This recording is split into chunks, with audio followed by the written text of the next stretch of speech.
Hi guys, magandang gabi. Tayo magluluto ng chop suey. Ayan ang ating ingredients.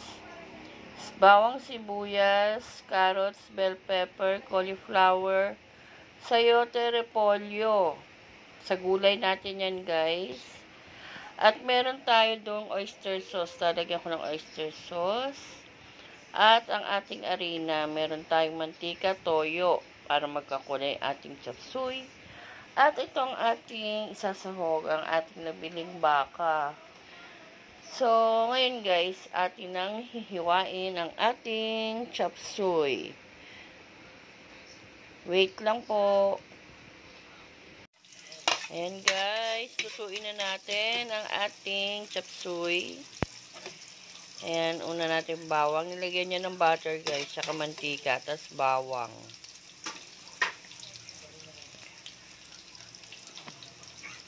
Ang bango. Ang bango.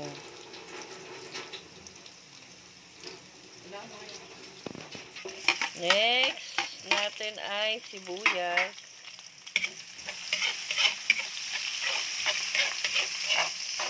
Bango ng butter.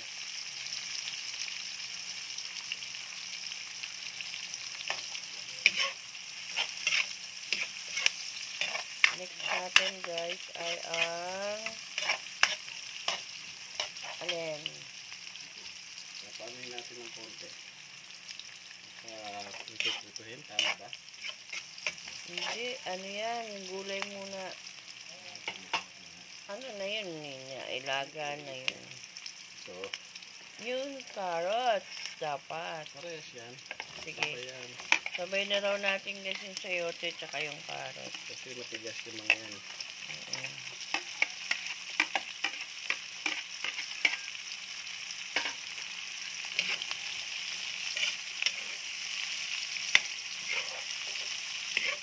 So, ayan guys. So, alalambutin yan guys. Hap lang tayo, hap cook para masarap. O, dati ayaw namin ng half cook. Ngayon kailangan namin maging half cook para maging medyo mas, ano siya, masarap kainin.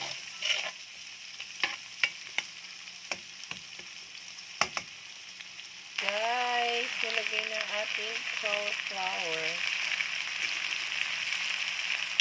Ayan. Sarap na.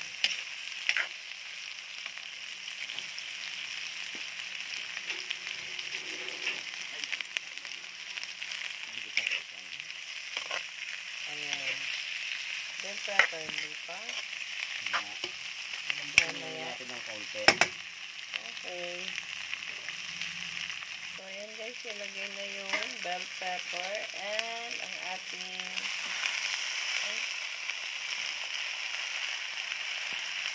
repolyo. Guys, lagay natin yung sabaw ng baka. Ito natin na. Ayan. Oo, lahat na yan. Ito na lang naman. I-stock yan. Kasi ito So, tsaka hahaluin yan guys. Imamarinate mo yan. So guys, lalagyan namin yan. Pinalambot na namin yan kanina guys. Bali yung pinaglagaan yan, yun yung ginawa namin sabaw dyan sa chop suey. Baka kasi So, naduro siya. ayan, tinapix na muna namin. Tatakpan na lang po muna namin yun guys. So guys, ayan na. So, haluin na natin guys. Then, lalagyan natin yan ng Pampalapot. pampalapot. Tsaka, maglalagay po kami ng oyster sauce.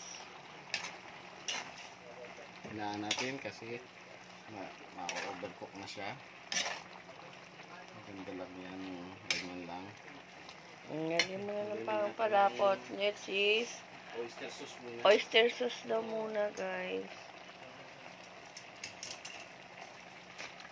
Ayan. Lagay kami ng oyster sauce dyan para masarap-sarap naman ang ating ano guys sa paghaluin.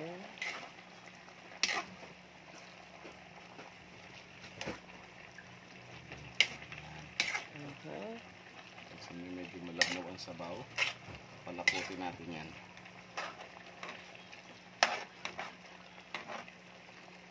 Yan, lalagyan na natin yung ating, ano yan?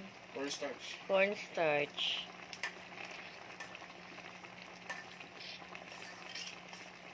Pwede rin ba harina rito, no? Pwede rin harina.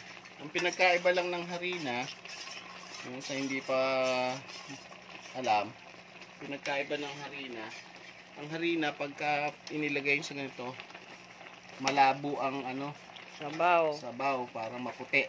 Pero pag cornstarch, parang translucent siya. Hindi masyadong nagbabago. Kaya mas gusto ko yung cornstarch. Kung meron nga sanang tapioca, mas maganda kung tapioca eh. O, ayan guys.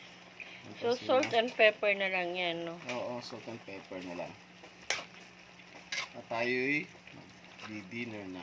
Ayan na, nakita niyo yung naging So, yan consistency guys, yung namin, menu for today. So, salt and pepper na lang yan guys. Depende na po sa alat na gusto nyo.